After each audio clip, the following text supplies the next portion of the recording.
시작할게요. 안녕하세요. 오늘부터 이 심화 이론반을 이제 시작하겠습니다. 자, 심화 이론반은 이 기본 이론반에서 좀 중요한 사항들을 좀 더 깊숙하게 살펴보고, 그리고 또 이제 시험 출제 경향과 같이 해서 기출 문제를 풀어보는 그런 시간으로 준비를 했습니다.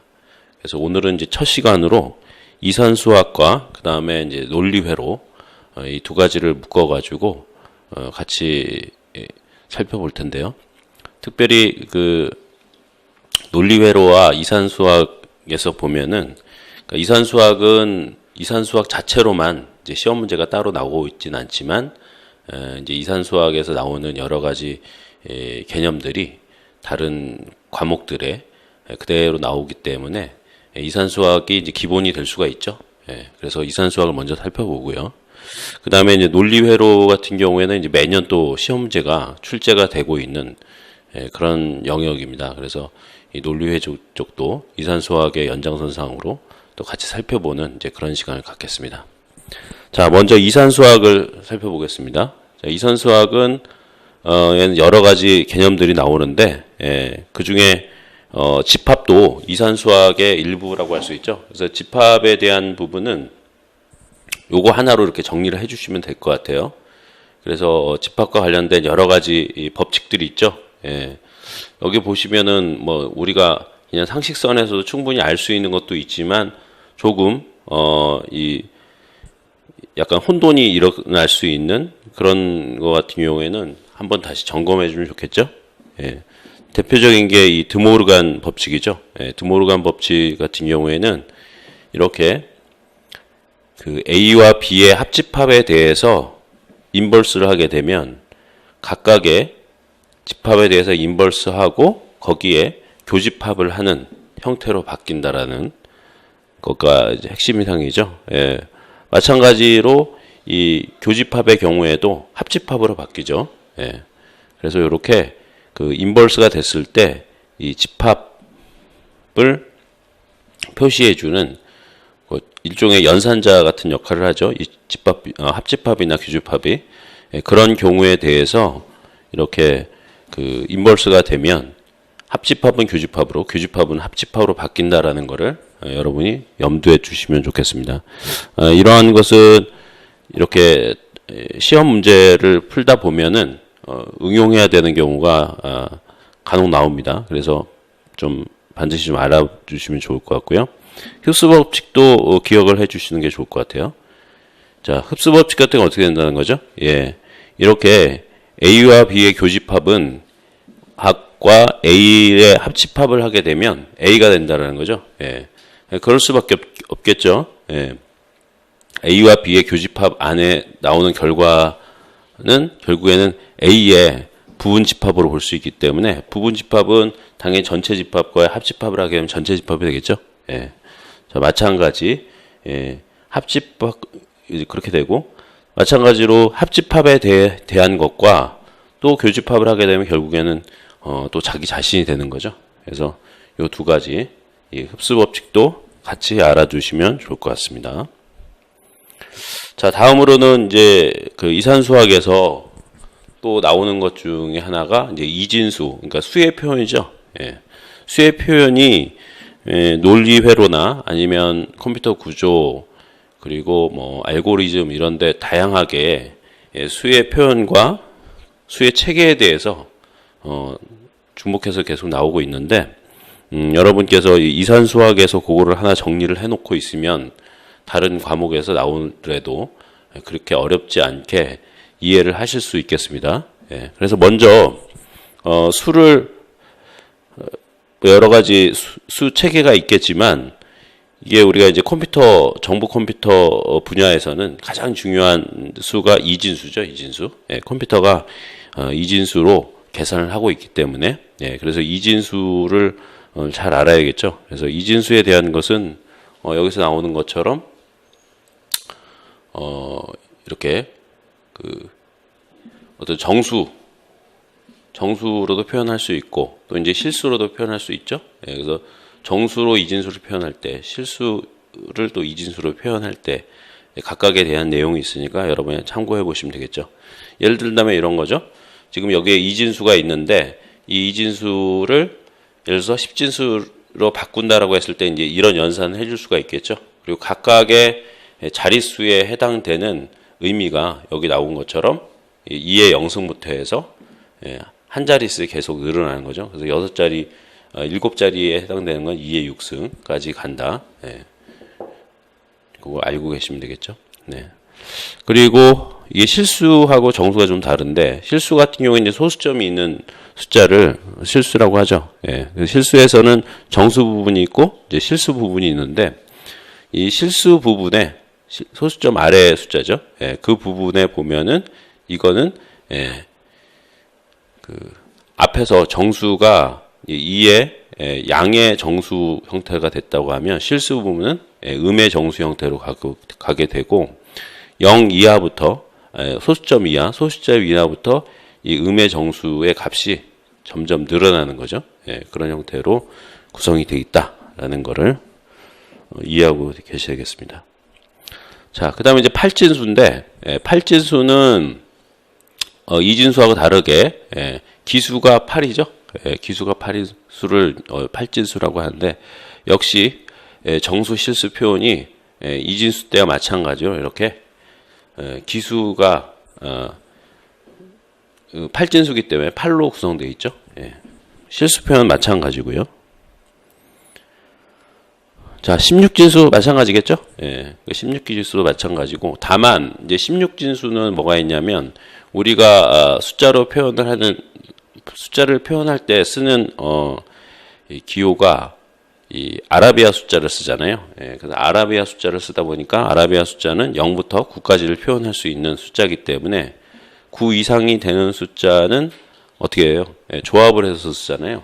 그런데 16진수 같은 경우는 9 이상의 숫자이기 때문에 이거를 표현하기 위해서는 9 이상 되는 숫자에 대해서는 어떻게? 알파벳으로 표현을 하고 있습니다. 알파벳으로. 그래서 예를 든다고 하면 A다 라고 하면 이건 무슨 의미냐면, 알겠어요? 이 9까지 되고 10에 해당되는 게 A라고 볼 수 있겠죠? 자, 그래서 그거를 생각을 해 주시면 될 것 같습니다. 그래서 여기에 지금 돼 있죠? 그래서 A로 먼저 각 자릿수에 대한 기수 16으로 해서 각 자릿수에 대해서 표현을 해줬고, 그 밑에 있는 거는 이 알파벳에 해당되는 부분을 다시 10진수 숫자로 표시를 한 거죠. 그래서 A 같은 경우에는 10이고, 이제 C 같은 경우는 12죠. 나머지 이 소수점 표현하는 거는 이제 마찬가지게 되겠습니다. 자, 그래서 여러분이 요 지금 수의 표현 같은 경우에는 이진수, 팔진수, 16진수 요거를 요 예제를 가지고 정리를 해주시면 좋을 것 같아요. 자, 연산이 있는데, 자, 연산 수니까 당연히 연산을 하겠죠. 기본적인 연산이 덧셈 뺄셈. 덧셈 뺄셈을 어떻게 하느냐? 다른 물론 곱셈이나 나눗셈 같은 그런 사친 연산에서 다른 연산도 있지만, 그런 연산은 기본적으로 어떻게 돼요? 이 덧셈을 가지고 이루어진 연산이기 때문에, 구성된 연산, 덧셈 뺄셈 가지고 구성된 연산이기 때문에 그것은 뭐 우리가 별도로 다루지 않고요. 컴퓨터 내부에서는 이렇게 덧셈으로 사실은 연산을 하고 있죠. 심지어 뺄셈 같은 경우에도 덧셈으로 연산을 하죠. 물론 당연히 뺄셈은 이제 보수를 취해 가지고 연산을 합니다만, 아무튼 그렇게 된다는 거죠. 자, 그래서 이제 덧셈이 제일 중요한 건데, 이 덧셈이 지금 이진수에 대해서 어떻게 하는지를 예시가 되어 있죠. 그래서 뭐 여러분이 일단은 한번 풀어보시면 될 것 같고, 우리는 뭐 한두 개만 보겠습니다, 같이. 예를 들어서 101과 10을 덧셈을 하게 되면 111, 그렇죠? 이런 각 자리별로 더하면 되겠죠. 자, 이런 건 이제 문제가 없는데, 예를 들어서 이런 거 같은 경우 어떻게 돼요? 이런 거 같은 경우에는 지금 자릿수가 4자리와 그다음에 2자리를 이건 곱셈이죠. 곱셈이 그렇고, 자, 뭐 덧셈 요거 하나 더 볼까요? 여기 보면은 자릿수가 여기는 하나는 이렇게 된 다음에 자릿수가 이제 이건 늘어나지 않았는데 이런 거는 자릿수가 늘어나는 케이스죠. 그래서 이제 올림이 되고 이거는 이제 올림 숫자를 나타내는 거죠. 그래서 1과 1 더하면 0, 그다음에 1, 0이 되니까 1이 하나 올라가죠. 예, 그래서 역시 또 올림 되고 그래서 맨 마지막에 이렇게 자릿수가 하나 더 늘어나는 이제 그런 경우까지 있습니다. 자, 요거를 왜 지금 좀 설명하냐면 실제로 이거를 논리 회로로 만들었을 때에는 요 자릿수 올림 이런 부분하고 관련이 있기 때문에 말씀드린 거죠. 예. 뭐 깻셈 마찬가지고요. 예. 뭐 곱셈 이런 거 다 여러분이 보실 수가 있습니다. 자, 그래서 확인해 보시면 될 것 같고요. 자, 이거는 이제 뭐 팔진수, 팔진수도 마찬가지죠. 자릿수에 해당되는 이제 기수가 8이라는 거, 그 차이만 있다라는 거를 여러분이 아시면 될 것 같습니다. 16진수, 마찬가지죠. 자, 그 다음에 이제 그 변환을 보겠습니다. 변환. 수체계를 변환할 때, 그러니까 2진수에서 10진수로 바꾼다든지 10진수에서 2진수. 자, 2진수는 컴퓨터에서 사용하는 일단 수체계가 되고 있고, 우리가 일반적으로 사람들이 사용하는 수체계는 10진수란 말이에요. 그래서 그 두 가지를 변환하는 거를 좀 알고 계셔야죠. 변환하는 방법은 뭐 그렇게 어렵지 않죠. 각 자리수, 10진수를 2진수로 발 때는 각 숫자를 2로 계속 나눠 나가는 거죠. 그리고 2에 대한 나머지를 이렇게 적고 그거에 대해서 역으로 쭉 합쳐주면 그 숫자가 그 2진수가 되는 거죠. 그래서 여기 보시면은 여기 이제 0으로 끝났으니까 더 이상 없죠. 더 이상 없기 때문에 여기서부터 최상위 비트, 그러니까 여기가 0이 나올 때까지 0이 나올 때까지 계속 2로 나눠 주시면 되죠. 그래서 0이 나왔다. 그러면 이 0이 나왔을 때에 그 나머지, 물론 1이 나왔을 때 끝나는 경우도 있어요. 더 이상 나눠지지 않기 때문에 그렇게 하는 경우도 있지만 여기서는 좀 더 보기 편하게 하기 위해서 0까지를 포함을 한 거죠. 그래서 여기서부터 0이었을 때 나머지 목이 0이었을 때에 나머지에 해당되는 부분을 쭉 이렇게 역으로 다 순서를 정리를 딱 하면 10진수의 2진수화가 되는 거죠. 자, 다음은 뭐 이거는 이제 뭐예요? 이거는 지금 소수점이 있는 경우, 실수인 경우에 해당되는 거죠. 그래서 실수의 경우도 마찬가지로 정수부가 있고 실수부가 있는데 정수부에 대해서는 이렇게 앞에서와 같은 방법을 쓰시면 되고, 그다음에 이제 나머지 부분은 이제 이 뒷 부분인데 요건 어떻게 해주느냐? 여기서는 이 앞에 정수 부분에 대해서는 나누기를 한 반면에 이제 실수부에 대해서 소수점 아래의 숫자에 대해서는 곱하기를 해주는 거죠. 반대로. 그래서 곱하기를 해서 나올 때 여기서는 이제 목이라고 했을 때, 나머지라고 했을 때 여기서는 뭐다? 여기 그 실수에 해당되는 거죠. 실수로 나오는 그 소수점 이상 되는 숫자를 각 자리에 숫자로 생각을 해서 쭉 해주면 되죠. 이거는 이제 역순이 아니고 순방향으로 해서 처음부터 이제 곱하기 해서 쭉 나가는 거죠. 그래서 결국에는 111 이렇게.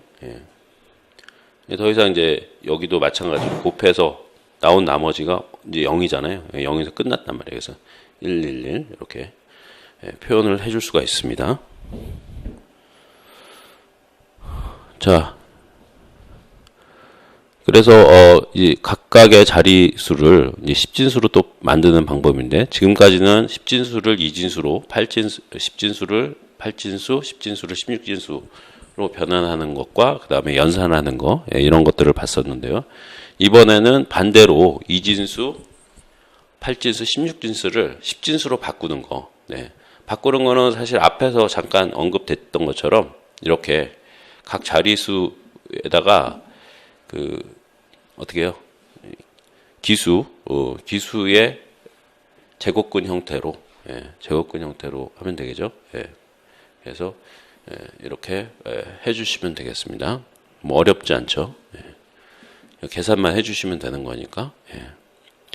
그리고 앞에서 얘기했던 것처럼 이 실수 뒤에 소수점 이하가 있는 실수의 경우에는 어떻게 한다? 마이너스 지수승을 곱해주면 된다. 각 자리별로. 자, 그렇게 되는 거고요. 자, 8진수도 마찬가지죠. 16진수도 마찬가지고. 그래서 이렇게 변환을 해줄 수가 있다. 자, 이번에는 2진수에서 8진수를 바꾸는 걸 보겠습니다. 자, 왜 그러냐면 왜 2진수, 16진수, 8진수, 16진수 이거를 특히 관심을 갖느냐. 2진수가 여러 개의 비트를 모여가지고 어떤 또 단위를 만든단 말이에요. 그죠? 그래서 뭐 바이트를 만든다든지 워드를 만든다든지 이렇게 된단 말이에요. 그래서 이 컴퓨터에서 이 어떤 그 계산 또는 어떤 이제 전송하기 위한 단위를 이렇게 만들어 나가는데 그 단위가 이진수, 그다음에 8진수, 16진수 이런 형태로 간단 말이에요. 그래서 8진수도 되게 중요한 건데 그러면 2진수를 8진수로 바꾸는 거, 요거를 그래서 봐야 되는 거죠. 자, 이거는 뭐 사실은 굉장히 쉽습니다. 이것도 마찬가지로. 세 자리를 묶으면 8진수가 되는 거죠. 2의 3승이 8이니까. 그래서 세 자리를 다 묶어가지고 그 값을 8진수 한 자리 값으로 만들 수 있는 거죠. 그리고 반대로 8진수로 2진수로 바꿀 때는 이건 나눠주면 되겠죠. 그러면 각 자리를 2진수로. 자, 그래서 예를 든다고 하면 이런 거 2진수가 있는데 요런 2진수를 8진수로 바꾼다. 그러면 어떻게 한다? 묶는다고 그랬죠. 세 자리씩. 세 자리씩 묶으면 돼요. 자, 주의할 것은 앞에서부터 묶는 게 아니고 뒤에서부터 묶어야 되겠죠. 그래서 뒤에서 101 묶고 100 묶고 그다음에 11 묶고 남은 거니까. 그래서 1, 2, 3 각각이 뭐다? 이걸 10진수로 바꾸면 되죠. 그래서 그 10진수에 해당되는 거가 각각의 8진수의 자릿수가 된다. 이렇게 생각하시면 되겠죠. 그리고 이 실수부 같은 경우에는 어떻게 한다고 그랬어요? 이것도 마찬가지로 3개씩 묶는데 이거 소수점을 기준으로 해서 묶어야죠. 이렇게 이 뒤에서부터 묶는 게 아니고 이거는 소수점 다음부터 나오는 것들을 세 자리로 이렇게 묶어주면 되겠죠. 역시 이것도 8진수로 바꿔주면 되겠습니다. 자, 그런데 이제 여기서 끝나버리게 되면 조금 문제가 있을 수 있어요. 왜? 지금 8진수는 세 자리, 2진수 세 자리가 8진수 한 자리이기 때문에, 지금 빈자리, 이렇게 1번이라든지 7번 같은 경우에는 자릿수가 부족하죠? 세 자리가 안 되죠? 그런 경우에 대해서는 공을 붙여주는 거예요. 그런데 정수 같은 경우에는 이 앞쪽에다 공을 붙이고, 그 다음에 소수부 같은 경우에는 뒤쪽에다가 공을 붙이면 되겠습니다. 자, 그래서 그렇게 나온 값이 결국에는 이런 값이 되겠죠. 각각의 자릿수에 해당되는 거. 그래서 요 값을 그대로 적용을 해주면 8진수로 바뀌게 되겠습니다. 자, 뭐 반대의 경우에는 어떻게 하느냐? 반대의 경우는 어떻게 하겠어요? 각 자릿수에 해당되는 거를 이제 반대로 해주면 되죠. 그래서 3에 대해 3은 뭐냐? 3이 2진수로 얼마예요? 0, 1, 1이죠. 그렇게 바꿔주면 되겠죠. 그래서 나머지를 이렇게 쭉 이렇게 바꿔주시면은 이렇게 어렵지 않게 해줄 수 있습니다. 자, 16진수, 2진수에 16진수, 그리고 16진수에 2진수 바꾸는 거는 뭐가 다르겠어요? 8진수로 바꿀 때 하고 비교했을 때 8진수가 세 자리라고 하면 세 자리를 2진수 세 자리를 8진수 한 자리로 바꾼다고 하면 2진수를 16진수로 바꿀 때는 2진수 네 자리를 16진수 한 자리로 바꾼다. 이렇게 생각하시면 어렵지 않겠죠. 자, 그래서 역시 마찬가지로 그렇게 해볼 수 있죠. 다만 묶는 거를 이렇게 4개씩 묶은 거죠. 마찬가지로 이것도 맨 마지막 거 같은 경우는 0, 1로 이 자릿수가 두 자리밖에 안 되니까 뒤에다 공을 더 붙여서 01, 00 이렇게 바꾸면 되는 거죠. 자, 그래서 이제 최종적으로 요런 이제 값들이 나옵니다. 그래서 그 값을 다 이렇게 정리를 해주시면 되겠죠. 자, 이번에는 이제 반대로 16진수를 2진수로 바꿀 때, 8진수로 바꿀 때와 마찬가지겠죠. 각 자리에 해당되는 걸 10진수로 바꾼 다음에 그 10진수를 이제 2진수로 바꾸면 되겠죠.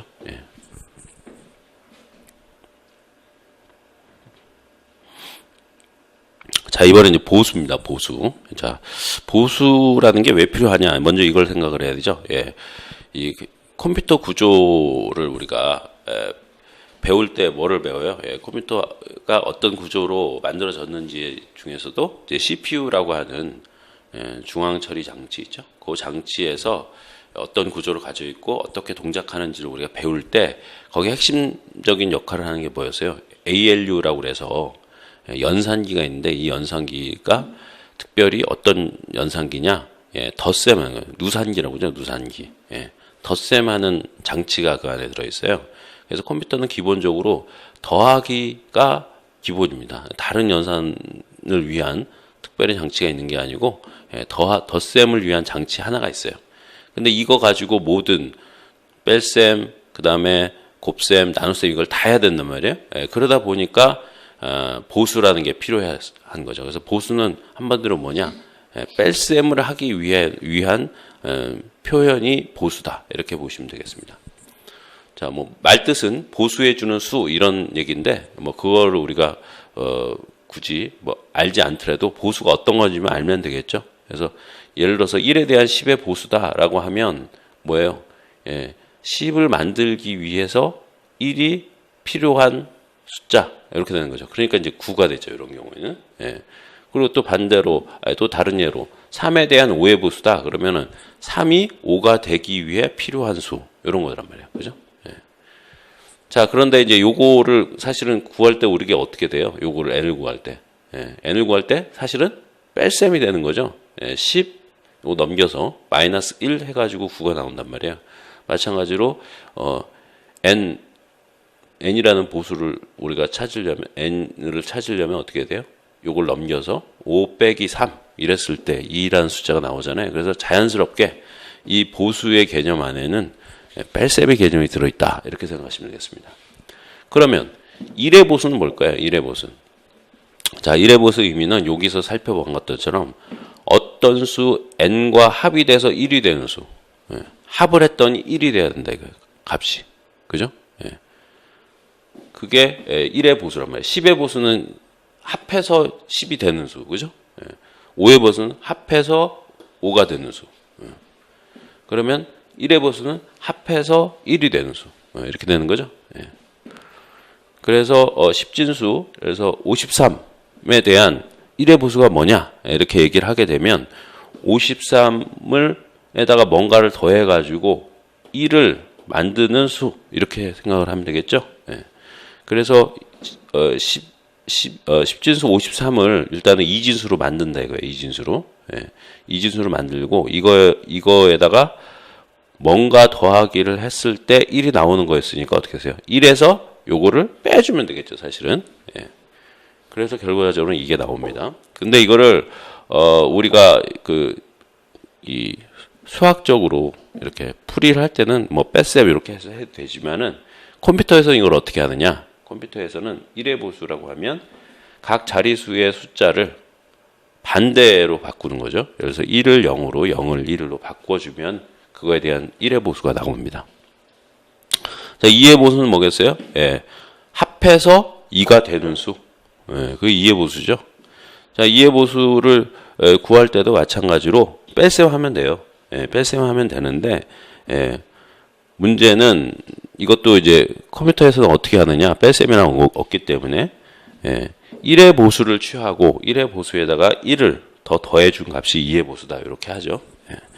요거는 이제 논리회로나 다른 데서 또 나오기 때문에 그때 더 자세하게 설명을 하겠습니다. 자, 아무튼 보수라는 것은 합해서 뭐가 되는 수, 그죠? 보충해주는 수 의미, 그런 의미인데 1의 보수가 있고 2의 보수가 있다. 그래서 이제 컴퓨터에서는 어떻게 또 이 데이터를 표현을 하는지 구체적으로 한번 보겠습니다. 자, 그러면은 먼저 이 컴퓨터 같은 경우에는 이렇게 두 부분으로 나눠져요. 예, 부호 비트라는 게 있고 데이터 비트라는 게 있어요. 예, 그래서 그 데이터에 부호가 있다라는 거죠. 예, 플러스 마이너스 두 가지의 부호가 있어요. 그래서 그 부호를 표현하기 위한 비트가 하나 필요하고, 그죠? 나머지에서는 이제 데이터 비트로 구성이 되는, 그렇게 이제 컴퓨터는 데이터를 표현을 하고 있습니다.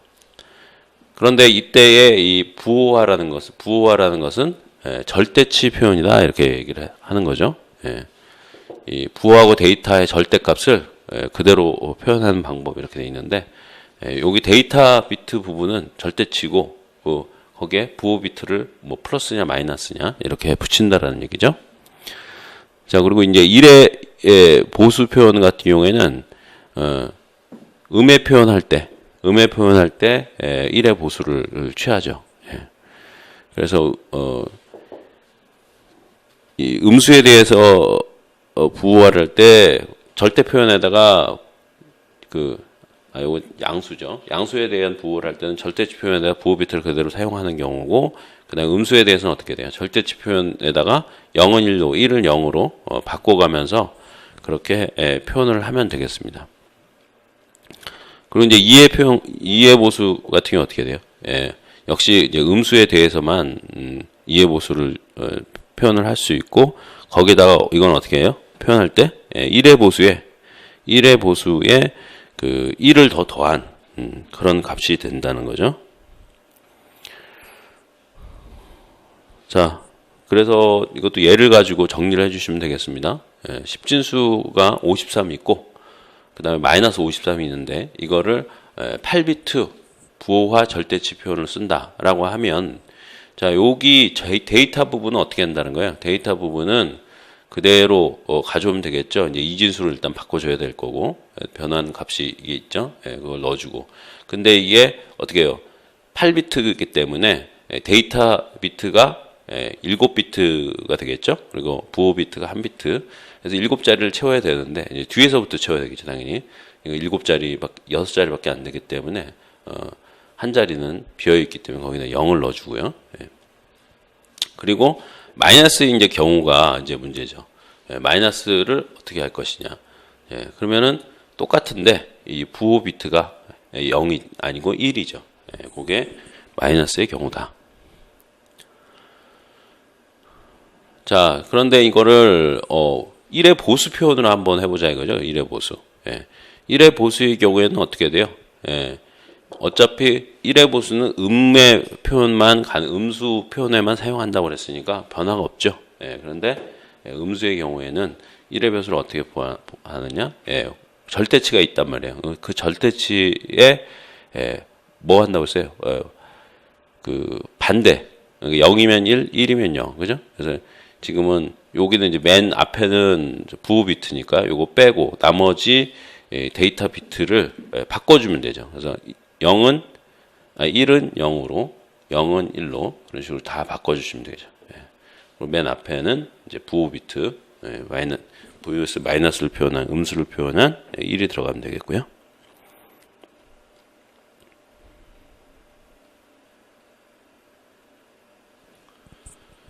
자, 2의 보수는 어떻게 한다고요?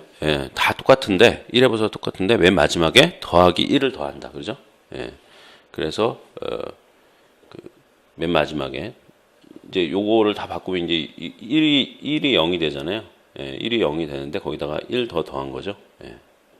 여기 원래 0인데, 그죠? 요렇게 되는데, 여기다가 1을 더 더하니까 1이 되죠. 맨 마지막 비트가.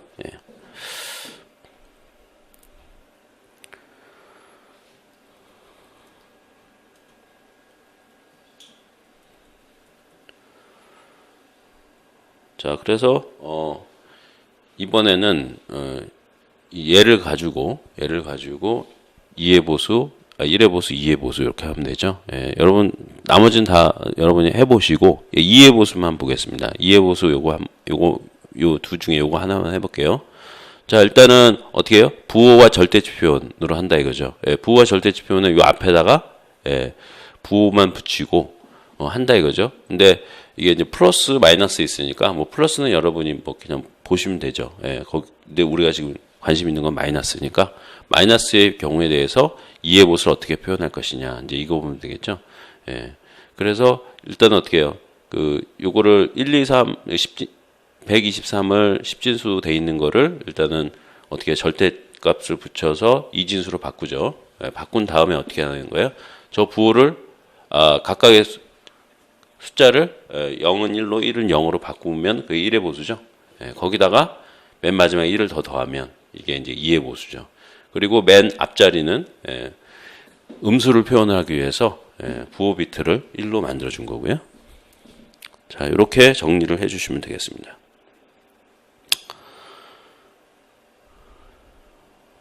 자, 다음으로는 연산을 볼 텐데요. 2의 보수를 취해서 연산을 한다. 예.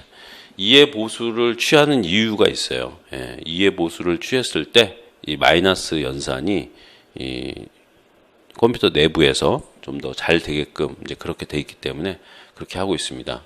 예. 그래서 2의 보수 다른 거보다는 2의 보수 연산을 잘 알고 계셔야 되는데 일반적으로 이제 수학적으로는 이렇게 표시할 수 있죠. 마이너스의 경우에는 앞에 음수 표시가 되어 있는 그 음의 정수죠. 음의 정수를 더한 것과 같다 이렇게 표시할 수 있죠. 그래서 이 부분을 어떻게 하면 된다? 요거를 2의 보수를 취하면 결국에는 덧셈이 되는 거니까. 예. 그래서 2의 보수를 취해주면 되겠죠.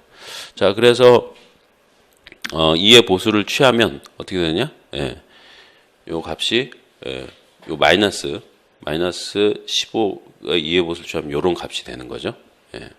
1의 보수를 취해가지고 다시 거기다가 플러스 1하는 게 요 값이죠. 예, 요거를 그냥 더해주면 되면, 그렇죠? 이게 더하기로 하고 있죠? 예, 더해주면 된다 이거예요. 그런데 요 경우에 대해서는 어떻게 보면, 어떻게 해요? 맨 위에 자리에서, 자리 올림이 하나 맨 마지막에 일어나죠? 그래서, 지금 8비트와 8비트를, 덧셈을 했는데, 9비트가 되어버리는 거예요. 그런데 이게 문제는 뭐냐면, 8비트 컴퓨터라는 거죠. 예.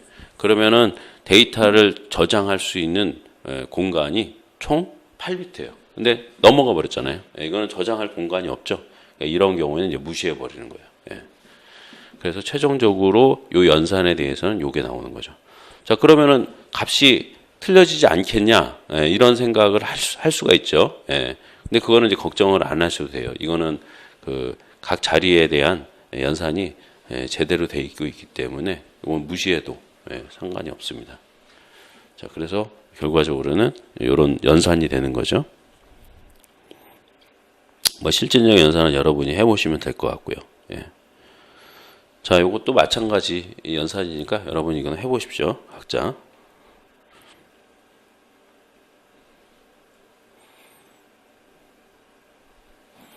자, 이렇게 해서 이산수학에서 얘기하는 여러 가지 이 보수까지를 한번 살펴봤습니다.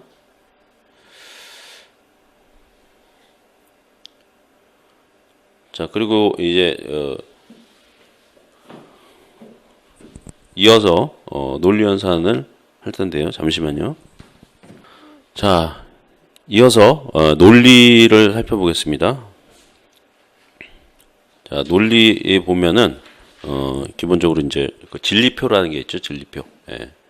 그래서 진리표는 말 그대로 각각의 값에 대해서 해당되는 진리값이 무엇인지를 표시해 주는 게 진리표죠. 예. 자, 그 중에서 이제 부정이라는 걸 표시할 때는 이렇게 앞에다가 이제 물결무늬 이런 것들을 붙이게 되는데 이런 뭐 꺽자라든지 그렇게 붙이면 되는 거. 의미는 이제 반대를 얘기하는 거죠. 진리값이. 그래서 T면 F, F면 T. 자, 그 다음에 이제 논리곱이라는 게 있죠. 논리곱은 이 모두 참일 때, 그래서 PQ의 논리곱 이러면 PQ의 논리곱이라고 하면 P, Q가 모두 참일 때만 참, 나머지는 거짓. 예, 요거의 논리곱이라고 하죠. 예. 그래서 요 경우에만 참이고 나머지는 거짓이다. 이럴 때 논리 고비라고 합니다. 뭐 AND죠, AND. 자, 그다음에 논리합, 오어로 표시를 하고 있고 마찬가지. 요거는 어떻게 앞에 있는 그 AND하고는 이제 반대죠, 오히려. 모두 F일 때만 F고 나머지는 다 true.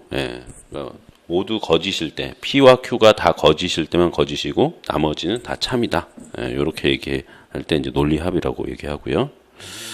자, 그다음에 베타적 논리합 이런 게 있죠. 익스클루시브 이제 그렇게 얘기하는데 그러니까 서로 베타라는 단어가 좀 우리가 익숙하게 쓰는 단어들이 아니다 보니까 조금 이제 어렵게 느껴지는데 베타적이다라고 하면 둘이 서로 상관이 없다 이런 뜻이란 말이에요.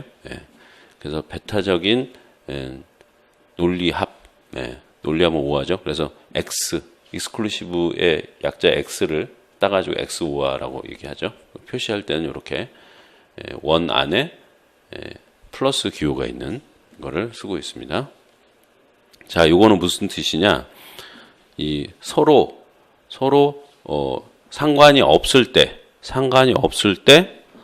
참을 갖는다 이런 뜻이에요. 무슨 얘기냐? 상관이 없다는 얘기는 하나는 T고 하나는 참이고 하나는 거짓인 그런 경우에만 참이고 나머지는 거짓이다라는 얘기를 하는 거고요. 자, 그리고 이제 진리표를 이렇게 이런 지금 앞에서 나왔던 베타적 논리합을 이렇게 논리합과 논리곱으로 또 표현할 수가 있죠. 그랬을 때의 이제 진리표 이제 참고해 보시면 될 거고요. 자, 그다음에 이제 합성 명제라는 거 있어요. 합성 명제. 이거는 이제 하나 이상의 명제들이 논리 연산제에서 결합된 명제 이렇게 되어 있는 이런 건 합성 명제라 이거죠. 여러 가지 그때 사용하는 여러 가지 기호들이 있죠. 이것은 물결무늬 또는 꺾자 이런 거는 뭐라고 그랬어요? 부정이라고 그랬죠. 자, 그다음에 이 대우 이런 말이 있습니다. 역은 컨버스, 영어로는 이제 컨버스라고 돼 있고 이는 인버스, 그다음에 대우는 컨트라포지션이라고 얘기하죠. 뭐 그냥 우리나라 말로 이 대우 이렇게 알고 계시면 될 것 같습니다. 참고 사항으로. 그래서 역이라는 거는 이제 Q이면 원래 조건 명제는 P이면 Q이다 하는데 Q이면 P다. 그러니까 요거의 그 조건 관계가 반대라는 의미에서 역이라고 하죠. 그리고 이라는 것은 이 전체 이 각각에 대해서 이 부정일 경우에 이라고 얘기하고 그 다음에 역이면서 이인 경우 그러면 대우라고 얘기하죠. 자, 그리고 이제 요거 논리적인 돈치 관계, 요거가 이제 그 앞에서 나왔었던 집합에서의 관련된 여러 가지 법칙이 있었잖아요. 그거하고 거의 대동소이하다 이렇게 보시면 되겠습니다. 좀 기호만 바뀌었을 뿐이지 집합에서 얘기하는 교집합과 합집합 이런 개념이 여기서는 이제 논리곱, 논리합 이런 식으로 이제 표시가 되고 있죠. 그래서 마찬가지 여러 가지 이제 그 법칙들이 있고 여기도 마찬가지로 드모르간 법칙이라든지 흡수 법칙 이런 거를 여러분이 좀 잘 알고 계시는 게 중요하겠습니다.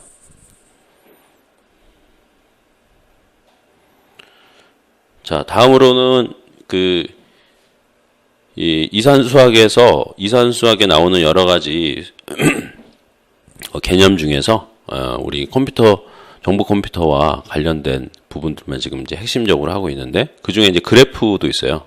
그래프 같은 경우에는 알고리즘이라든지 아니면 이 컴퓨터 네트워크 쪽에서 관련이 깊은 그런 분야가 되겠습니다. 역시 이제 그래프 이런 것들도 결국에는 뭐 알고리즘이나 컴퓨터 네트워크 할 때 그때 해당되는 게 있으면 더 심층적으로 살펴볼 거고요. 자, 먼저 이제 그래프 개념은 여기 이산수학에서 정리를 여러분이 하고 가시면 다른 전공 과목, 컴퓨터 전공 과목에서 여러분이 좀 수월하게 접근할 수가 있습니다.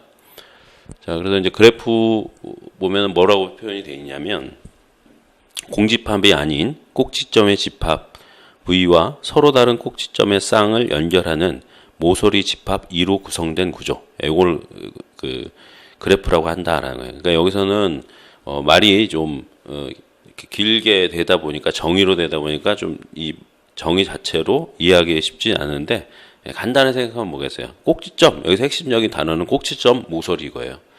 모서리라고 하면 우리가 딱 떠오르기에는 이렇게 뭐 삐죽 튀어나온 거를 이제 모서리라고 생각할 수 있는데, 수학에서 그래프에서의 모서리라고 하면 선을 얘기하는 거예요. 선, 그죠? 그래서 꼭지점은 점으로 생각할 수 있죠. 점이 있으면, 점이 이렇게 두 개가 예를 들어서 있다고 쳤을 때, 여기 있죠, 지금? 이렇게 점이 이렇게 두 개가 있다고 했을 때, 이 두 개 사이에 연결돼 있으면 요 점들을, 각각의 점들을 꼭지점이라고 얘기하고, 여기 연결된 이 선, 이거를 모서리라고 한다, 이런 거예요. 그래서 결국은 뭐냐, 그래프는 뭐냐, 점들과 모서리의 집합이다, 이렇게 생각하시면 되겠습니다. 그래서 여기에 보면 꼭지점에 되는 게 V잖아요. 그리고 모서리에 되는 게 2인데, 그래서 V하고 2의 집합이다, 이런 뜻이에요.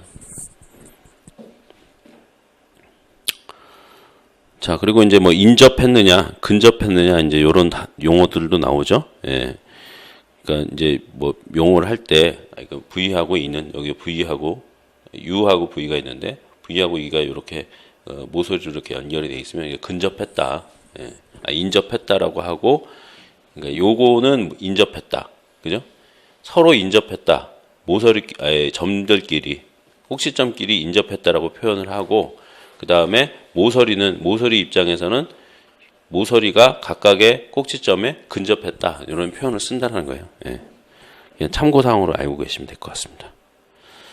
자, 그래서 이제 그래프가 이제 어떤 개념인지는 잠깐 살펴봤는데, 그래프가 여러 가지 종류가 있어요. 그래서 그런 것들을 보겠습니다. 그 중에서도 이제 다중 그래프라는 표현을 썼는데, 두 꼭지점 사이에 두 개 이상의 모서리인가. 일반적으로 이제 하나가 있는데, 여러 개의 그 선으로 연결돼 있을 때, 여러 개의 모서리가 있는 경우, 다중 그래프로 한다. 요거죠. 요거. 대표적인 다중 그래프입니다. 이렇게 선이 여러 개 있죠. 자, 그 다음에 이제 방향 그래프. 방향 그래프는 뭐냐면, 화살표가 있으면 그냥 방향 그래프다, 이렇게 생각하시면 되겠어요. 순서가 있겠죠? 방향이 있으니까. 꼭지점 간에. 자, 그 다음에 가중치 그래프. 이 각 모서리에 가중치가 있다는 거예요. 그러니까 뭐냐면, 두 점 사이의 선이었잖아요. 근데 그 선의 가중치에서가 이제 어떤 이제 숫자로, 그래서 뭐 이렇게 돼 있을 때, 여기는 2라는 가중치가 있고, 여기는 3이라는 가중치 있다. 이렇게 그 모서리에 가중치가 표시가 돼 있는 그래프를 가중치 그래프라고 한다. 그 얘기고요.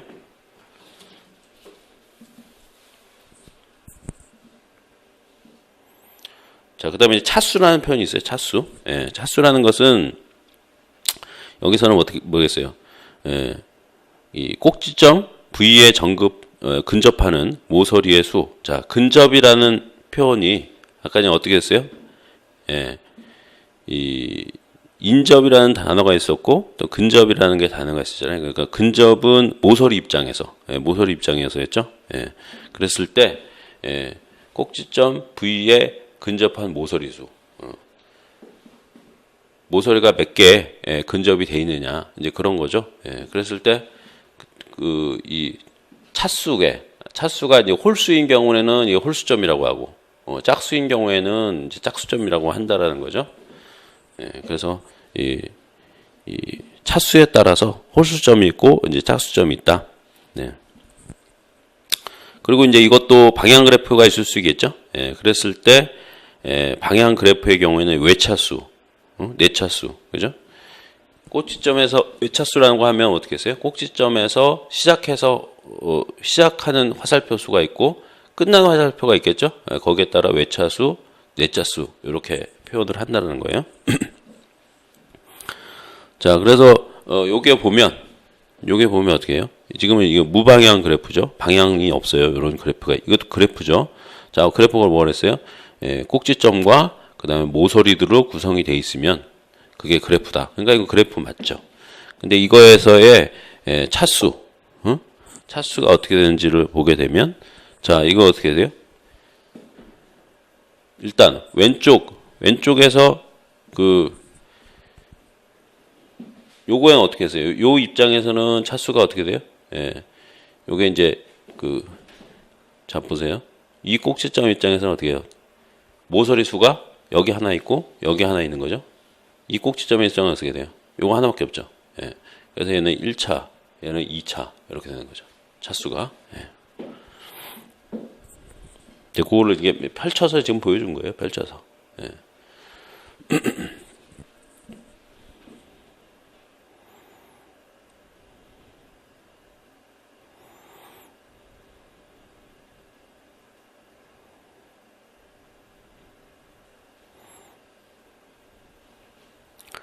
자, 그 다음에 부분 그래프, 그 다음에 부분 신장 그래프 이렇게 돼 있는데, 부분 그래프라는 말은 그렇게 어렵지 않죠. 그래프의 일부. 그러니까 이 어떤 그래프 G에 포함되어 있는 일부 꼭지점, 그 다음에 모서리로만 그린 그래프, 그죠? 그러니까 여기서의 어떤 그래프가 있는데 그 그래프의 꼭지점하고 모서리는 어디에 있는 거? 그래프 G에 포함되어 있는 꼭지점하고 모서리를 사용을 해가지고 그려져 있으면 그 부분 그래프라는 거죠. 그죠? 그래프 G에 대한 부분 그래프겠죠, 물론. 자, 그런데 이제 요 단어가 좀 어려울 수 있어요. 부분 신장 그래프. 신장이라는 단어가 우리가 알고 있는 그런 신장, 뭐 키라든지 아니면 뭐 장기 의미에서 그 신장 그런 의미가 아니고, 뭔가 이제 펼친다 이제 그런 의미에서 이제 신장이라고 그러는데 그 말이 어렵죠. 그래서 이 신장이라는 표현보다는 이제 스패닝이라는 단어를 더 많이 쓰는데 이것도 부분 그래프의 일종이기 때문에 이제 부분 신장이라는 이름을 붙인 거죠. 그래서 스패닝 그래프가 있어요. 스패닝 그래프는 뭐냐면 그래프가 있을 때, 그래프 G가 있을 때 V가 각각의 꼭지점과 그 다음에 모서리잖아요. 그게 같고, 그죠? 그러니까 이 꼭지점은 같아요. 꼭지점은 같은데 이 모서리죠. 모서리가 포함이 돼 있을 때, 모서리가 일부 포함됐을 때 그거를 이제 신장 그래프, 스패닝 그래프다라고 얘기를 한다는 거예요.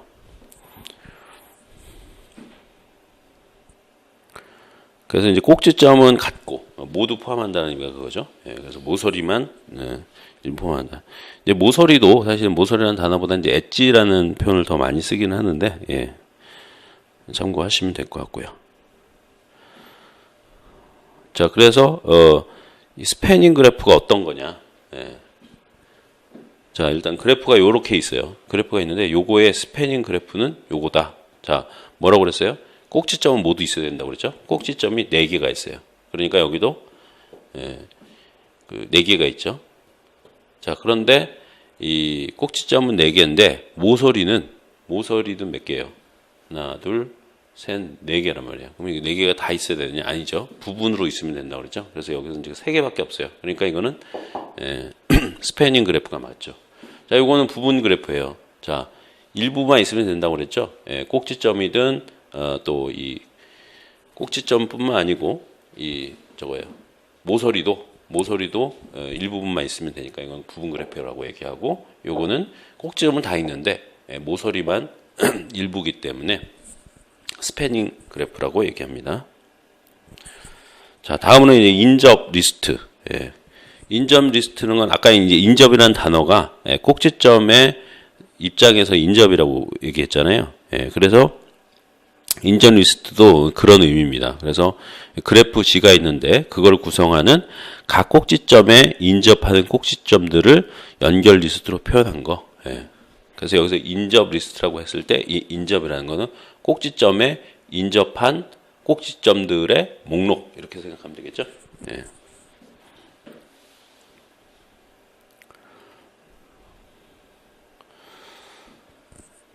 자, 그래서 이 그래프가 있고 A하고 B가 있어요. 예, 이거 있을 때 요렇게 요거를 가지고 요 인점 리스트를 만들어 주는 거죠. 예, 그래서 지금은 AC, 그죠?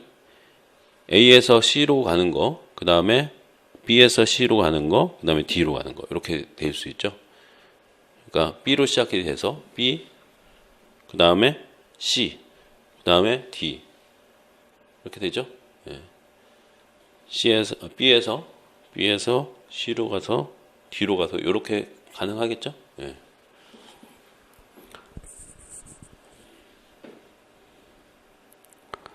자, 그렇게 만들어주면 되겠습니다.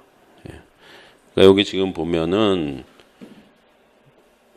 AC, 그죠? AC 있고, 그 다음에 BC 있죠? 예. 그 다음에 BD, 예. BD 있죠? 그 다음에 DD, 예. D에서 D로 가는 것도 있고 이렇게 해줄 수 있다는 겁니다. 그러니까 여기서 이렇게 가고, 그죠? 여기서 이렇게 가고, 그 다음에 여기서 이렇게 하고, 예. 그렇게 인점 리스트를 만들어 줄 수가 있는 거죠. 자, 요거는 이제 그 알고리즘이나 데이터 구조 할 때 나오는 얘기니까 그때 또 다시 한번 언급되겠습니다.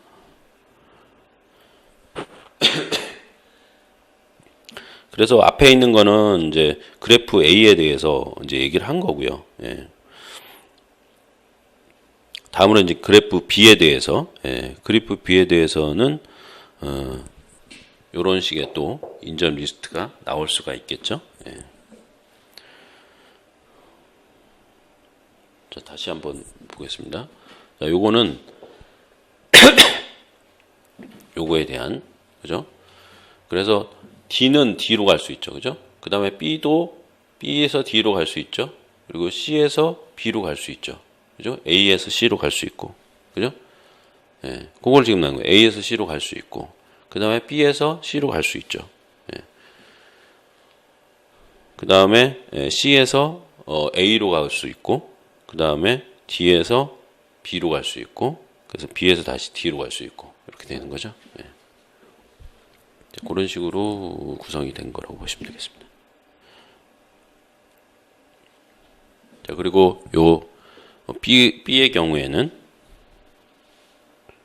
요거죠. 예. 요 경우에 대해서는 좀 더 A보다 더 많은 건데, 이건 다른 게 뭐 있어요? 예. 화살표가 있잖아요. 화살표. 예. 화살표가 있기 때문에 방향이 있는 거죠. 방향. 예. 자, 요거는 방향이 없기 때문에 요렇게도 볼 수 있고 요렇게도 볼 수 있다는 거죠. 요렇게도 볼 수 있고 요렇게도 볼 수 있고. 근데 이거는 방향이 있기 때문에 그 방향으로밖에 쳐다보지 못하죠. 예. 그렇게 해서 그 방향대로 A, B, D 이런 식으로, 그죠? A, B, D 이런 식으로 되죠. 예. 맞나요? 예. A, B, A 뭐 이렇게도 되고, 그죠? A, B, 뭐 C 뭐 이렇게도 되고 여러 가지 있죠.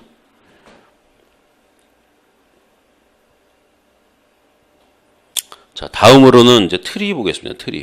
트리 역시 이 알고리즘과 데이터 구조 요거 할 때 등장하는 개념이기 때문에 여기서 이선 수학에서 미리 좀 살펴볼 겁니다. 자, 트리 같은 경우에는 뭐를 트리라고 하냐? 예. 그래프긴 한데, 예. 그래프는 뭐예요? 꼭지점하고 모서리가 있으면 그냥 다 그래프라고 하죠. 근데 그래프 중에서도 뭔가 요거 좀 특별한 그래프를 얘기하는데, 기본적으로 이 트리에는 나무란 뜻이죠. 예. 루트가 있어요. 뿌리죠. 뿌리가 있고, 그거와 연결되어 있는 꼭지점들이 있어요. 예. 그리고 이 꼭지점에서 꼭지점으로 가는 경로가 존재하는 비순환 연결 그래프다. 예, 그렇게 표시할 수 있어요. 비순환 연결 그래프. 예, 순환이 안 된다라는 거죠. 그럼 순환이 뭐냐도 알 수가 있을 텐데, 자기 자리로 다시 돌아올 수 있으면 그걸 순환이라고 그러죠. 예. 그래서 비순환 된다라는 것은 자기 자리로 돌아올 수 없다는 말이에요. 예, 그게 비순환을 얘기하는 거고. 자, 그래서 대표적인 게 뭐 요런 예가 되겠습니다. 예. 루트가 있죠. 루트가 있고, 자, 어디를 봐도 순환이 없어요. 그죠? 연결은 다 돼 있는데 연결 안 돼 있는 건 없죠. 예. 그래서 연결 그래프란 말이야. 모든 꼭지점이 다 연결은 돼 있어요. 다만 순환은 안 돼요. 그러니까 여기까지 갔단 말이에요. 그럼 H에서 어떤 다른 데로 갈 수가 없죠. 예. 자, 이런 거를 비순환 연결 그래프다라고 얘기합니다. 트리. 자, 그리고 이제 이때 나오는 트리에서 나오는 여러 가지 용어들 있죠. 예, 루트, 아까 얘기했던 것처럼 가장 높은 곳에 있는 시작 노드를 얘기하고, 부모 노드는 자기 노드의 상위 노드, 해당되는 노드의 상위 노드가 부모 노드. 그다음에 자식 노드는 반대로 자신의 하위 노드를 자식 노드라고 하죠. 자, 형제 노드는 부모가 같은 노드끼를 형제 노드라고 얘기하고, 리프 노드는 이 자식이 없는, 그러니까 맨 마지막 끝에 있는 노드를 리프 노드라고 합니다. 중간 노드는 이 앞에서 나왔던 거에 어떤 나머지가 되겠죠. 루트 노드 빼고 그 다음에 리프 노드를 뺀 나머지 그 중간에 있는 것들을 다 중간 노드라고 한다. 자, 그 다음에 이제 조상 노드 있죠. 조상 노드. 조상 노드라는 것은 부모 노드하고 좀 다르죠. 그 위에 있는 모든 그러니까 뭐냐면 부모의 또 부모도 있을 수 있잖아요. 그러니까 이 부모들을 포함한 부모 이상의 노드들을 경로상의 노드들을 루트까지 거기까지 이르는 모든 그 경로상의 노드를 조상 노드라고 한다. 자손 노드는 뭐 반대겠죠. 그 자기 자신으로부터 리프 노드까지 거기까지 포함된 모든 노드를 자손 노드라고 한다. 그리고 서브 트리는 한 노드에서 루트로 가는 한 노드를 루트로 하는 그러한 트리를 서브 노드라고 한다. 서브 트리라고 한다. 용어니까 여러분 잘 알고 계시면 되고. 자, 그래서 각각의 이 여러 가지 지금 트리가 나오는데 거기에 대한 거 보면 되겠죠. 그래서 이거는 이제 B가 루트가 되는 경우고, 이건 이제 C가 루트죠. 이건 D가 루트고, 이거는 G, I가 이제 루트가 되는 그런 서브 트리가 되겠습니다. 자, 그리고 이제 차수가 앞에서 우리 그래프 할 때도 차수 있었던 것처럼 트리에서도 차수가 있는데, 트리에서의 차수는 좀 그래프하고 좀 다르죠. 그래서 트리에서의 차수라는 것은 이 한 노드에 포함된 자식 노드의 개수가 몇 개 있느냐, 자식 노드의 개수가 차수다. 자, 그 다음에 이제 레벨이라는 말이 있어요. 차수하고 레벨은 좀 다른데, 레벨은 루트 노드를 0부터 해가지고 그 다음 자식 노드로 갈 때마다 한 단계씩 내려가는 거, 하나씩 내려갈 때마다 증가하는 단계, 이거를 레벨이라고 얘기합니다. 그림으로 그냥 이해를 하시면 쉽겠죠. 자, 그러면 요거 같은 경우 어떻게 돼요? 요거 같은 경우는 레벨이 1이고, B는 차수는 어떻게 해요? 차수는 자식 노드의 개수라고 했으니까 3차 이렇게 얘기할 수 있겠죠. 자, 그리고 이제 트리에는 높이라는 개념도 깊이라는 개념이 있습니다. 뭐 같은 얘기인데, 이 최대 레벨이 이렇게 루트에서부터 이렇게 내려가잖아요. 그 내려갈 때 그 끝까지 리프까지 갔을 때의 그 최대 레벨을 높이 또는 깊이라고 한다. 자, 그 다음에 이제 포레스트가 있는데, 포레스트는 아까 서브 트리하고 다르게 가지를 제거한 거, 루트 노드하고 가지를 제거한 것을 포레스트라고 합니다. 이 루트 노드가 있단 말이에요. 루트 노드가 있는데 요거 제거하고, 그 다음에 그 가지, 요거를 제거한 거죠. 제거해서 남은 게 그 트리다라고 할 수 있죠. 그래서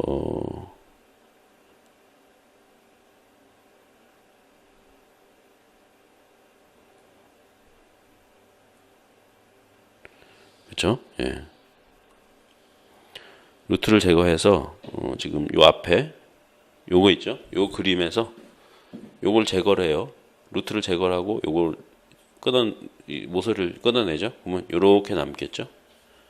요렇게 남아요. 예, 요거를 각각의 포레스트다 라고 얘기한다는 거예요. 서브트리하고 좀 다르죠. 그런 의미에서. 자, 그 다음에 이제 이진트리. 자, 이진트리는 트리 중에서도 우리가 이진트리를 가장 관심을 많이 가져야 되는데, 이진트리가 왜 중요하냐? 우리가 이 컴퓨터가 이진수로 돼 있다고 그랬잖아요. 그러다 보니까 이 이진트리가 굉장히 중요하다 이렇게 보시면 되겠습니다. 자, 뭐 차수는 이제 서브 노드, 자식 노드의 개수가 차수라고 했잖아요. 예, 그래서 차수가 2인, 그러니까 자식 노드가 2개인, 최대가 2개인 트리를 이진 트리라고 한다. 이제 그렇게 이해하시면 되겠죠.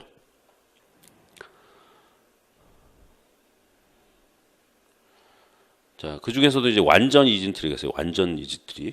자, 완전 이진 트리는 레벨은 그 깊이를 얘기한다고 그러잖아요. 그러니까 최대 깊이를 이제 깊이라고 물론 하지만 최대 레벨을 한대 그 노드부터 그 루트 노드부터 한 단계씩 내려갈 때마다 레벨이 증가하는데 그게 H는 여기 높이를 얘기해요. 그러니까 최대 레벨을 얘기하는 거죠. 최대 레벨에서 빼기 1 인 경우. 자, 이 어떻게 됐어요? 아까 전에 우리 여기 보시면 루트는 레벨이 0이죠. 그리고 루트의 자식 노드부터 레벨 1 이런 식으로 숫자가 늘어나게 되는데 H-1 그 레벨 1부터 해서 H-1의 모든 노드의 차수가 2차인 그런 트리를 완전 이진 트리다라고 얘기한다라는 거죠. 그리고 이 레벨 H의 왼쪽부터 노드가 채워져 있는 트리, 그거를 이진 트리라고 해요. 왜 H라고 했냐면, 그죠? 왼쪽부터 이렇게 채워져 있다는 거죠. 그죠? 여기에 이렇게 또 채워져 있으면, 만약에 이게 아니고, 여기 이렇게 채워져 있다고 생각해 보잖아요. 그러면 그거는 완전 이진 트리라고 안 한다 이거예요. 왜? 둘 다 차수가 2차로 들어가 있다고 하더라도, 이게 왼쪽에서부터 채워지지 않았기 때문에, 그죠? 그래서 완전 이진 트리, 그거 생각하시면 되고, 요게 완전 이진 트리죠? 요건 아니라는 거예요. 왜? 여기 비어 있잖아요. 그죠? 그래서 아닌 거죠. 자, 그 다음에 이제 포화 이진 트리. 이것은 높이가 H일 때, 레벨 1부터 H까지 모든 노드의 차수가 2차인, 그죠? 차이가 있죠? 앞에서의 이진 트리는 뭐였어요? H-1까지의 모든 차수가 2차고 그러면은 H 부분에서는 다 채워지지 않았다는 것이. 다 채워지지 않고 이렇게 일부.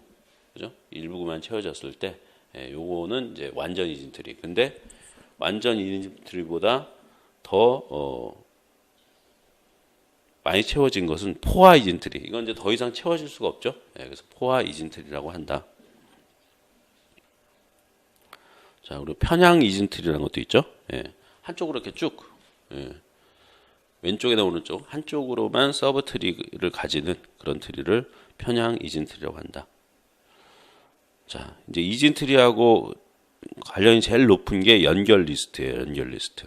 이진 트리를 구현을 할 때 연결 리스트로 합니다. 요거는 이제 자료 구조할 때, 데이터 구조할 때 더 자세하게 할 거고요. 모양이 이렇게 생겼다는 거죠.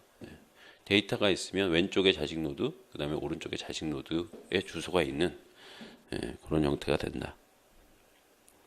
자, 그래서 이렇게 표시한 거죠.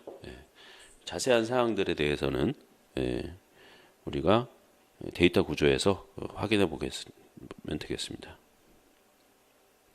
자, 그 다음에 이제 이진 트리의 순회가 있어요. 순회.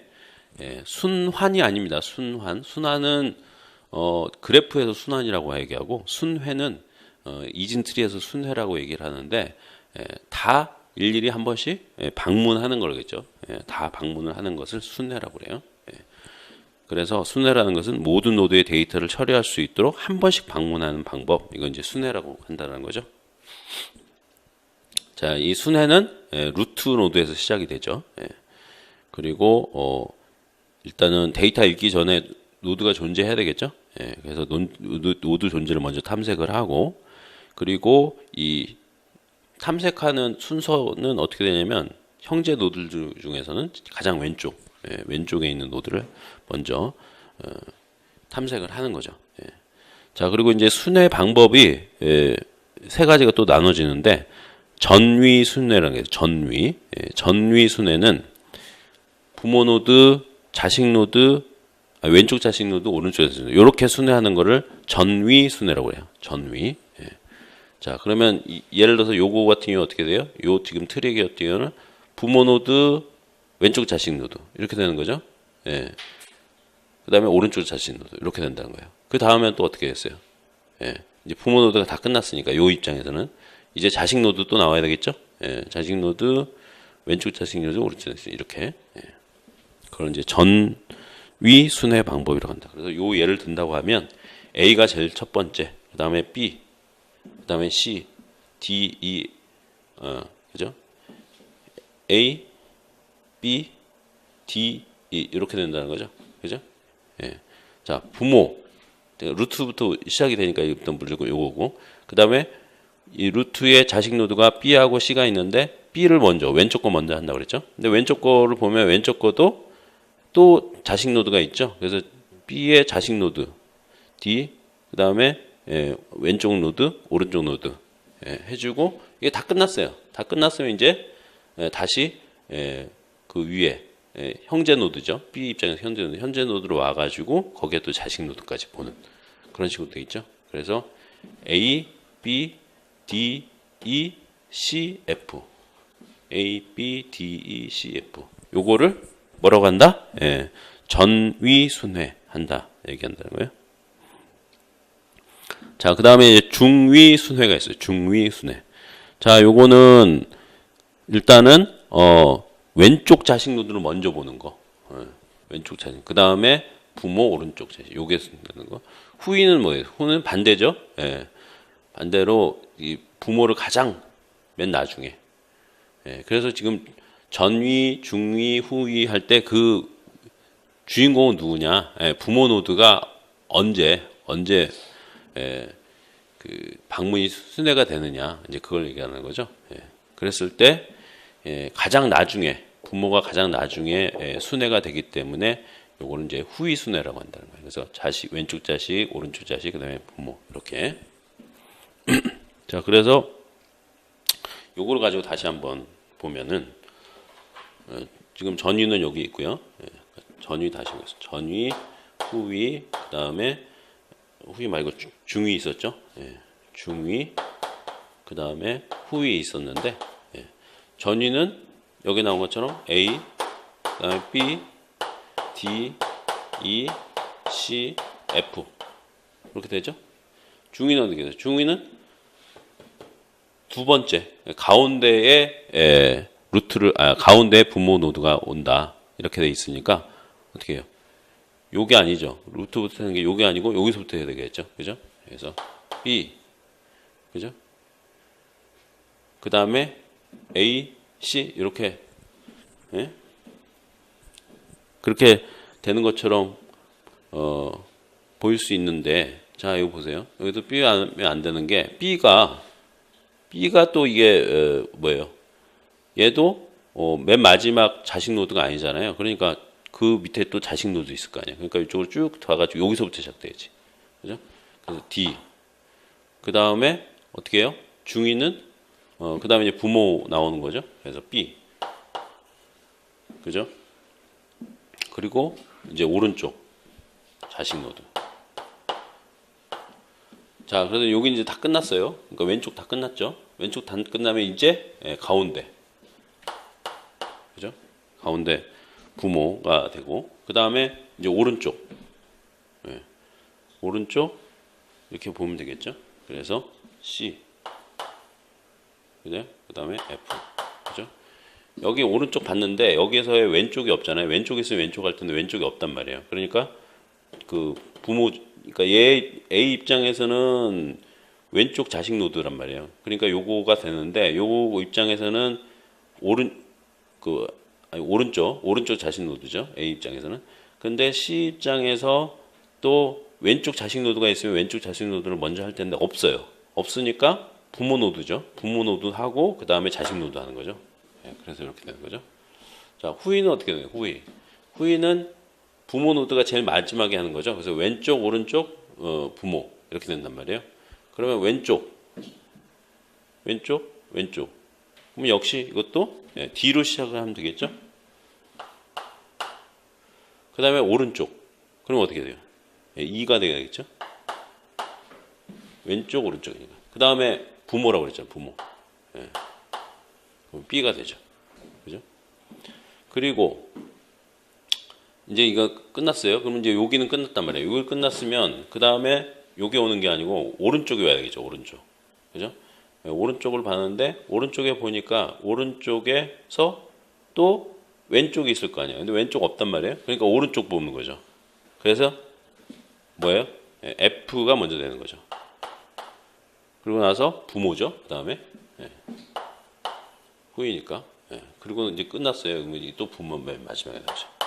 자, 그래서 요렇게 후이 순회가 된다.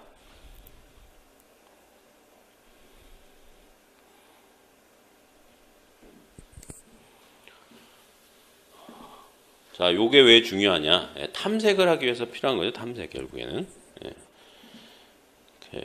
자, 그래서 이 순회라는 것은 결국에는 탐색을 위한 어떤 방법이란 말이에요. 그랬을 때 가장 중요한 게 이진 트리에서 이진 탐색 트리가 있어요. 이진 탐색 트리. 이진 탐색 트리는 뭐냐? 노드가 가지고 있는 데이터의 내용에 대한 기준에 따라서 노드의 위치를 탐색할 수 있는 그런 트리를 이진 탐색 트리다라고 얘기하는 거죠. 자, 일단은 요 이진 탐색 트리를 어떻게 구현하느냐? 뭐 이거 자세한 것은 알고리즘이나 아니면 데이터 구조에서 물론 또 나옵니다. 근데 이제 여기서 잘 알고 가면 그때 이제 좀 더 우리가 쉽게 이해를 할 수 있겠죠. 자, 그래서 일단은 요게 제일 먼저 이진 트리에서의 탐색되는 모든 원소는 서로 다른 유일 키를 가져야 되는데 같은 키를 가지면은 탐색이 중복이 돼 버릴 수 있잖아요. 그죠? 그렇기 때문에 기본적으로는 유일 키를 갖는다라는 게 여기서 되게 중요한 얘기고요. 그리고 나서 이제부터 요게 갖춰졌으면은 그 이제 탐색의 순서가 있어야 되는데, 자, 순서는 먼저 왼쪽 서브트리, 왼쪽 서브트리에 있는 키는 루트 키보다 작거나 앞선 순서를 갖는다 이렇게 했어요. 그러니까 왼쪽이 먼저라는 거죠. 왼쪽이 루트보다 먼저인 거예요. 자, 그러면 요거는 어디에 해야 되는 겠어요? 왼쪽이 먼저라고 하면 왼쪽이 먼저기 때문에 이거는 이 중위 순회에 해당되는 거죠, 사실은. 자, 그리고 이제 오른쪽. 그리고 오른쪽은 또 어떻게 되냐? 오른쪽은 루트 키보다 크거나 또는 뒤에 오는 그렇게 돼 있어요. 그렇게 돼 있다 보니까 우리가 얘기한 중위에 해당되는 거죠. 자, 그래서 요거가 보면 알 수가 있죠. 자, 요게 지금 이진 탐색 트리 만들어진 거예요. 만들어졌을 때 이진 탐색 트리로 구성가 돼 있다 이렇게 볼 수 있는데, 자 보십시오. 자, 15라는 숫자가 있는데 있고, 그 다음에 12라는 숫자가 있는데 12는 15보다 작죠. 작으니까 왼쪽에 있는 거고, 그리고 21은 15보다 크단 말이에요. 그래서 21은 오른쪽에 있어요. 그죠? 그리고 또 이제 12 밑에 보면 자식 노드가 두 개 있는데, 요때 보면은 이제 10과 13이 있는데 10은 12보다 작고 13은 12보다 크죠. 그래서 왼쪽 오른쪽도 이렇게 된 거죠. 자, 그런 식으로 이제 구성되어 있는 거를 이진 탐색 트리다라고 얘기한다는 거죠. 자, 다음으로는 이제 부울대수입니다. 부울대수. 부울대수는 불린 대수라고도 얘기하죠.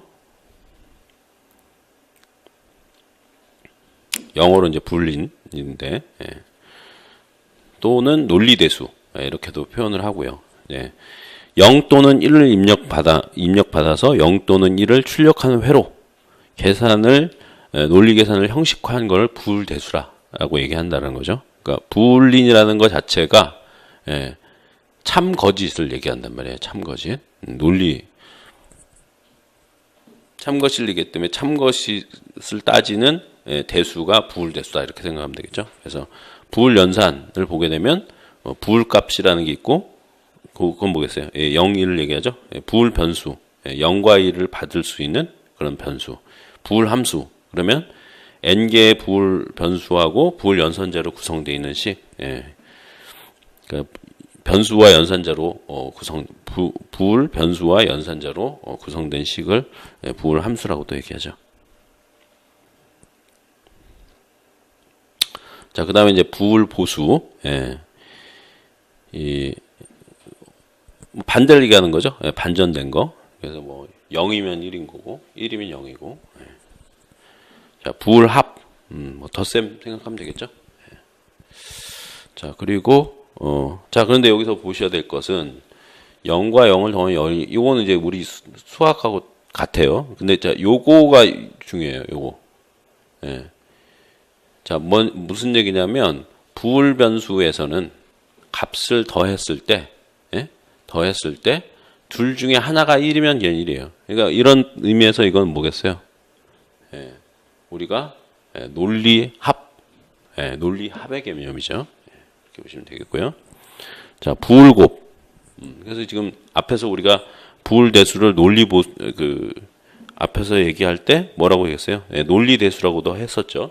그래서 논리곱, 논리합 이렇게 생각하시면 쉽습니다. 자, 그래서 표시는 이제 플러스로 하고 여기는 이제 포인트, 점으로 이렇게 했는데, 마찬가지죠. 이 논리곱에서는 어떻게 해요? 둘 다 1일 경우에만 1이고 나머지는 다 0이잖아요. 자, 그래서 부울대수 법칙도 어디서 많이 본 거죠. 집합과 그 다음에 논리에서 나왔던 그 법칙하고 모양이 같습니다. 사실은. 이거 잘 기억을 해주시면 되겠습니다. 자, 그 다음에 이제 최대항, 최소항이 있는데, 자, 요거는 우리가 이 논리회로에서 상당히 이제 중요한 개념인데, 그때 위해서 요게 등장을 하고 있고요. 자, 일단은 최소항이라는 걸 먼저 보면은 n차 부울 함수를 구성하는 항들 중에 n개의 리터럴의 부울 곱으로 구성된 항을 최소항이라고 한다.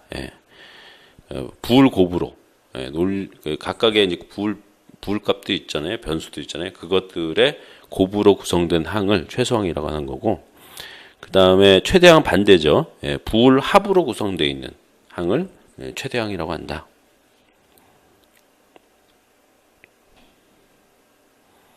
그래서 뭐 이 최소항 하면 이게 이제 이런 게 최소항이죠. 고급으로 돼 있으니까 부울 곱으로 돼 있죠. 이건 부울 합으로 돼 있고, 그래서 곱으로 돼 있으면 최소항, 합으로 돼 있으면 최대항, 이렇게 생각하시면 되겠습니다. 자, 그 다음에 이제 카르노 맵. 이것도 역시 논리회로에서 굉장히 이제 중요하게 다뤄지는 부분인데, 말 그대로 부울 함수를 단수하기 위해서 맵을 그리는 거죠. 자, 그거는 뭐 자세한 거는 논리회로에서 나오고 있습니다. 우리는 여기서 이제 개념만 잡으면 되겠죠. 그래서 변수가 2개일 경우에, 변수가 3개일 경우에, 4개일 경우 각각에 대해 카르노 맵이 이런 식으로 생겼다, 이렇게 보시면 되겠고요. 그리고 이제 카르노 맵을 간소화시키는 방법은 이런 식으로 인접한 것끼리 이렇게 묶으면 돼요. 값이 1인, 논리값이 1인, 부울값이 1인 그런 경우에 대해서 이렇게 묶어주면 되는데, 뭐 뒤에서 논리회로에서 다시 하겠지만 인접이 되는 게 이 표에서 이렇게 바로 옆에 있는 것만 해당될 수 있는데, 이렇게 떨어져 있는 것 같지만 요 양 끝에 있는 것끼리는 사실은 그 인접한 거거든요. 값으로 봤을 때는요. 예, 그래서 그거까지 여러분이 생각하셔야 된다는 거. 그러다 보니까 이렇게 모서리에 있는 것끼리도 당연히 인접했다고 볼 수가 있죠.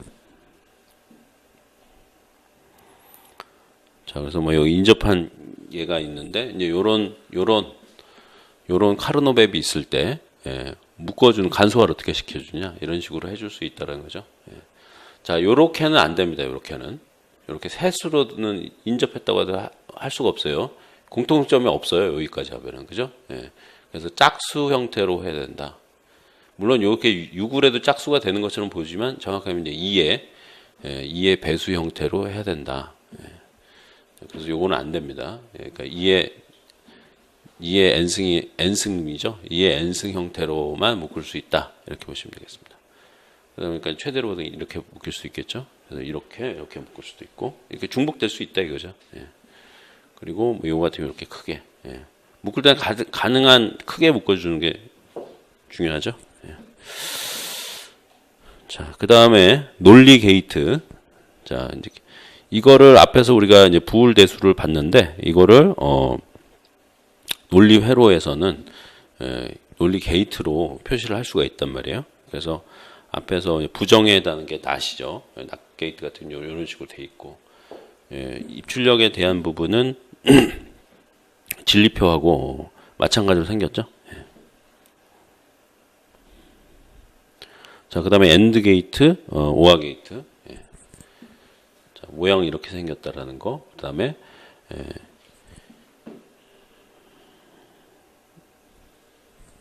진리표가 이런 식으로 돼 있죠. 그래서 둘 다 논리 엔드 게이트는 논리 곱이라고 했어요. 부울 곱, 논리 곱 이렇게 됐으니까 둘 다 1인 경우에는 1이고 나머지는 0.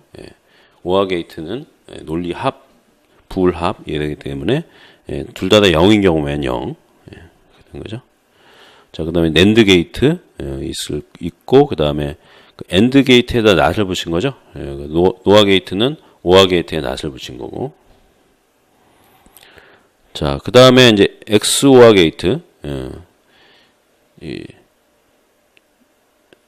상호 배제 OR라고 앞에서 얘기했었죠. 그래서 익스클루시브 OR 게이트 같은 경우에는 표시 이렇게 해준다고 앞에서 얘기했었고, 그 다음에 이거는 뭐예요? 상호 서로 다를 때 값을 갖는다고 그랬으니까 1의 값을 갖는다고 했으니까 0일 때 1. 0일일 때 1, 10일 때 0, 1 이렇게 된다는 거죠. 자, 그리고 이제 XNOR 게이트, XNOR 게이트는 XOR 게이트에다가 역시 낫을 붙인 거죠. 자, 다음으로는 이제 알고리즘을 역시도 이 이산수학하고 관련이 있는 부분이죠.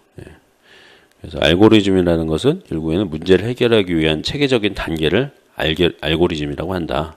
그래서 알고리즘에는 이제 입력, 출력 이런 게 있고, 그리고 뭐 정확성, 유한성, 효율성, 일반성, 확정성 등이 있다. 참고하시면 될 거고요. 자, 그래서 알고리즘을 표현을 할 때는 여러 가지 방법인데 그 중에 이제 순서도가 가장 우리가 좀 이해하기 쉬운 방법이 있고, 그 다음에 이 의사 코드라는 게 있습니다. 그래서 순서도와 의사 코드. 자, 그래서 이제 보면은 왼쪽에 있는 게 이제 순서도죠. 그리고 오른쪽에 있는 게 의사 코드. 이런 식으로 됩니다. 의사 코드는 이제 우리가 흔히 코딩이라고 하는 형태로 이루어진 걸 얘기하죠.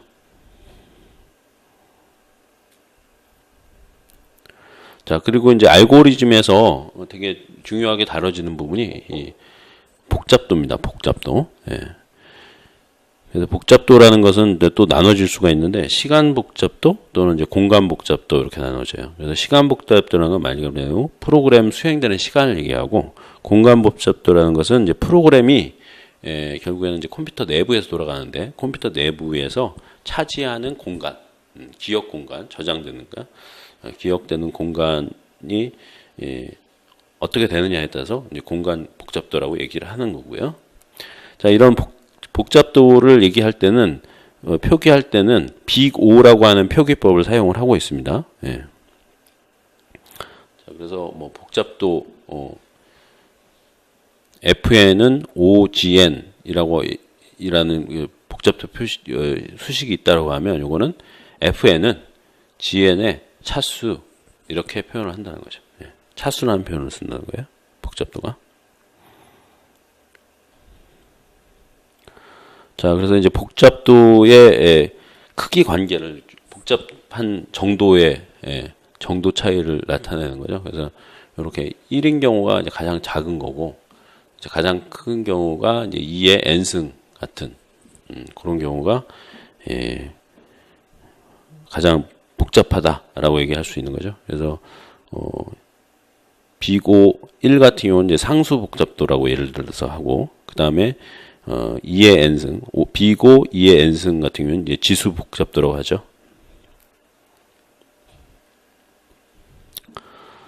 자, 그래서 이제 복잡도라는 것은 결국에는 연산 수행 횟수, 연산 수행 횟수가 핵심이죠. 수행을 많이 하면 그만큼 이제 복잡해지는 거고. 그래서 예를 든다고 하면 이런 수식이 있다고 했을 때, 이런 수식이 있다고 했을 때 그거에 이제 복잡도가 어떻게 되느냐? 그러면 연산 횟수를 얘기하는 거죠. 연산 횟수. 그럼 연산되는 부분이 어디예요? 일단 여기서 연산 이루어지고 또 어디서 해야 돼요? 여기서 또 이루어지죠. 그러니까 덧셈 한 번, 그다음에 나눗셈 한 번, 또 덧셈 한 번. 3번 이루어지니까 연산 실행 횟수는 이제 3이다라고 얘기할 수 있는 거고요.